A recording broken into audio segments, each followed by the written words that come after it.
ओम श्री गणेशाय नम नमस्कार बंधुगण आपण मानकु आम यूट्यूब चैनल को स्वागत। बंधुगण आजिर ए भिडियो रे आमे आपण मानकु कहबा पई जाउछु आगामी 3 दिनर स्थिति आपणकर किपरि रहिबो, केउ प्रकार ए आगामी 3 दिन को आपण प्लानिंग करिवे, ता सहित जदि आमे आपण मानकु कहबु केउ सब क्षेत्र रे आपणकु फायदा हेबो, केउ सब जिनिस रे आपणकु विशेष रूप रे सावधानता अवलंबन करबाकू पड़िबो, आपणकर लव लाइफ किपरि रहिबो, क्यारियर किपरि रहिबो, बिजनेस आ व्यापार किपरि रहिबो एवं ता सहित स्वास्थ्यर मध्य महत्वपूर्ण इनफॉरमेशन आमे आपण मानकु देबु। आउ ए वीडियो शेष रे आमे आपण मानकु किछि उपाय विषय मध्य कहिबु, जहा द्वारा आपण ए दिन को आहुरी अधिक शुभ और मंगलदायक सब्यस्त करि परिबे। तेणु आगो को वीडियो आरंभ करबा पूर्व आमर आपण मानकु रिक्वेस्ट कि जदि आपण आमर ए चैनल ले नुआ आछंती तो चैनल को सब्सक्राइब करंतु एवं सांगरे नोटिफिकेशन बेल को मध्य ऑन करंतु, जहा द्वारा समय समय रे सो अपलोड हेउतबा नुआ नुआ वीडियो रो नोटिफिकेशन आपण को मिलिबो। आसंतु जानिबा किपरि रहइबो ए आगामी 3 दिन आपणक पई विशेष भाबरे। जदि आमे आपण मानकु विशेष रूप रे कहबु, सबुठारु प्रथमे कहबु कि कोन आपणक पई ए 3 दिन रे पॉजिटिव रहबा पई जाउछि। जदि कहबा तो फ्रेंड्स, ए दिन रे प्रकृति आपणकु भरपूर साथ प्रदान करिबो। कौनसी लाभदायक एवं महत्वपूर्ण समाचार मिलिबा कारणरू आपण निजे निजकु आत्मबल एवं भावनात्मक रूप रे बहुत अधिक सशक्त अनुभव करिवे। अटकी थिबा कार्य को पूरा करिबा पई मध्य आपण पूरा परिश्रम करिवे। ए दिन आपणक पई बहुत ही लाभदायक दिन साब्यस्त हेबाकू जाउछि। ए दिन रे कौनसी महत्वपूर्ण समाचार आपणको अवश्य मिलिबो। आर्थिक समस्या सुधुरिबो। अटकी थिबा कौनसी जमी बाड़ी संबंधित कार्य रे आपणको सफलता मिलिबार जोग मध्य बनुछि। एहा द्वारा पुराणा मित्रंको द्वारा साक्षात हेबा कारणरू मन बहुत प्रसन्न रहिबो। सुख सुविधा भली जिनिस को आपण किना किणी करिके निजर टाइम को स्पेंड करिवे। निजर प्रतिभा आ क्षमता को बुझंतु। यह द्वारा आपणको व्यक्तित्व रे आहुरी अधिक निखार देखिबाकू मिलिबो तथा समाज रे आपणकर छवि मध्य बढ़िबो। ए दिन आपणकर व्यस्तपूर्ण रहिबो, कामर अधिक बोझ रहिबो, किंतु सफलता मिलिबा द्वारा थकापण आपणको हेबो नाही एवं उत्साह मध्य आपणकर बनिकी रहिबो। घरे बंधु को आगमन द्वारा मौज मजलिस रे टाइम को स्पेंड करिवे। निजर योजना को सफल बनेकी रखिबा पई ए दिन आपणको पई बहुत ही उत्तम रहिबो। काफी लंबा टाइम रु चली आसुथुबा कौनसी प्रॉब्लम रु आपणको मुक्ति मध्य मिली जिवो, जहा पई आपण निजे निजकु चिंता मुक्त विशेष रूप रे अनुभव करिवे एवं आर्थिक मामला रे ठोस एवं महत्वपूर्ण निर्णय आपणक पई लाभदायक सिद्ध हेबो। समस्तंकर चाल आपणक सपक्षरे रहइबो एवं एहार आपण भरपूर उपयोग मध्य करिवे। आपणक भितरे कार्य प्रणाली कारणरू आपण समस्तंक प्रशंसार मध्य पात्र होई जिवो, किंतु कौनसी भी कार्य बा योजना पूर्वरु रूपरेखा अवश्य बनंतु। एहा आपणक पई बहुत ही भल रहिबो। अनेक प्रकारर सफलता ए दिन रे आपणकु अवश्य ही प्राप्त हेबाकू जाउछि। ता सहित आसंतु जानिबा आपणक पई कोन ए दिन रे नेगेटिव रहिबो। निजर क्रोध एवं तरतर भली जेपरि स्वभाव रे आपण नियंत्रण रखंतु। कौनसी संबंधित बा पड़ोसी सहित वाद विवाद भली स्थिति आपणकर उत्पन्न हेबो। उचित हेबो कि निजर कार्य उपरे आपण ध्यान दियंतु। अन्यर अजथा कथा को नजर अंदाज करंतु। मन रे किछि भूल बुझामणा बा आशंका हेबार विशेष रूप रे संभावना रहिछि। निजर स्वभाव रे नियंत्रण रखंतु, कारण केबे केबे आपणकर क्रोधपूर्ण बाणी अन्य को आहत मध्य करि पारे। एहा सह संबंध रे मध्य आपणकर कटुता आसे। आय संसाधन रे आपणकर कमी आसीबो, किंतु खर्च मध्य आपणकर बढ़िबो।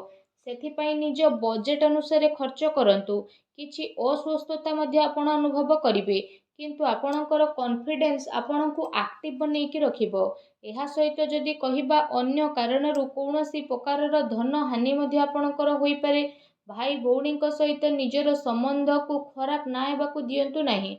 एहा द्वारा अकारण रे ही आपणकर चिंता उत्पन्न हेबो। कौनसी प्रतिद्वंदी जलन भावना कारणरू आपणक पई किछि नकारात्मक वातावरण मध्य अनुभव हेबो एवं किछि कथा को नै लड़ाई झगड़ा मध्य आपणकर होई पारे, किंतु टिके सावधानता आपणको प्रॉब्लम रु मुक्त मध्य प्रदान करिवो। घर बड़ वृद्धंकर अवहेला आदु करंतु नाही। केबे केबे भूल बुझामणा एवं अलस्वामी कारणरू ଆପଣଙ୍କର ବନୁଥିବା କାର୍ଯ୍ୟରେ ରୋକାବଟ ମଧ୍ୟ ଆସିପାରେ। ଏହା ସହିତ ନିଜ ବିଚାରରେ ମଧ୍ୟ ସୁଧାରତା ଆଣନ୍ତୁ। ଏହା ଆପଣଙ୍କ ପାଇଁ ବହୁତ ହି ଭଲ ରହିବ।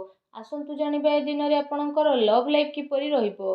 ବୈବାହିକ ଜୀବନରେ ସାମଞ୍ଜସ୍ୟ ଆପଣଙ୍କର ରହିବ। ମନୋରଞ୍ଜନ ସମ୍ବନ୍ଧିତ କାର୍ଯ୍ୟରେ ଆପଣ ଆପଣଙ୍କ ଟାଇମ୍ ସ୍ପେଣ୍ଡ କରିବାରୁ ପରିବାରରେ ହାସ ପରିହାସ ଏବଂ ଖୁସିର ମାହୋଲ ରହିବ।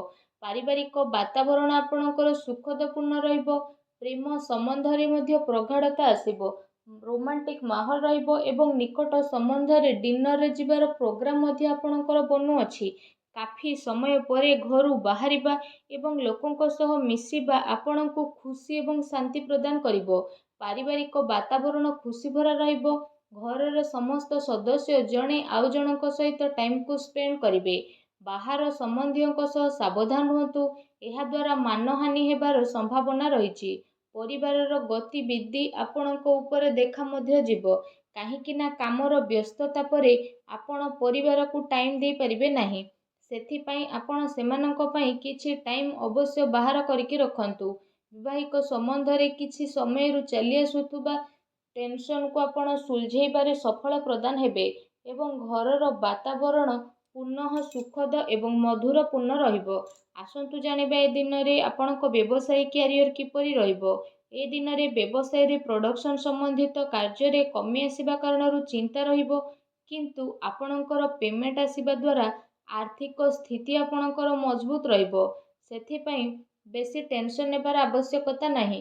ଉଚ୍ଚ ଅଧିକାରୀଙ୍କ ସହଯୋଗ ଆପଣଙ୍କୁ ଆପଣଙ୍କ କାର୍ଯ୍ୟରେ ସଫଳତା ପ୍ରଦାନ କରିବ। ତା ସହିତ କୌଣସି ବଡ଼ ଧରଣର ଅର୍ଡର ମିଳିବାର ମଧ୍ୟ ଯୋଗ ବନୁଛି। ସରକାରୀ ସେବାୟତ ବ୍ୟକ୍ତିଙ୍କ ଉପରେ କାର୍ଯ୍ୟର ଅଧିକ ବୋଝ ମଧ୍ୟ ଆପଣଙ୍କ ଉପରେ ରହିବ। କାର୍ଯ୍ୟ କ୍ଷେତ୍ରରେ କୌଣସି ନିର୍ଣ୍ଣୟ ଏକା ନିଅନ୍ତୁ ନାହିଁ। ଟିମ୍ ୱାର୍କ ବନେଇକି ଆପଣ ସବୁବେଳେ କାମ କରନ୍ତୁ। ଏହାଦ୍ୱାରା ବ୍ୟବସ୍ଥା ଉତ୍ତମ ବନିକି ରହିବ। ଆର୍ଥିକ ମାମଲାରେ କାହା ଉପରେ ଅଧିକ ଭରସା କରନ୍ତୁ ନାହିଁ, ନା କୌଣସି ପ୍ରକାରର ସମଝୋତା କରିବେ।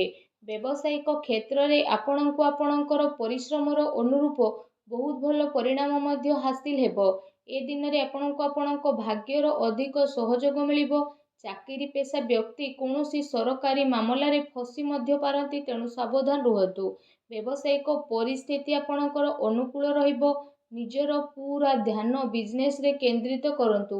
କୌଣସି ବଡ଼ ଲୋକଙ୍କର ମିଳିବାର ସମ୍ଭାବନା ମଧ୍ୟ ରହିଛି।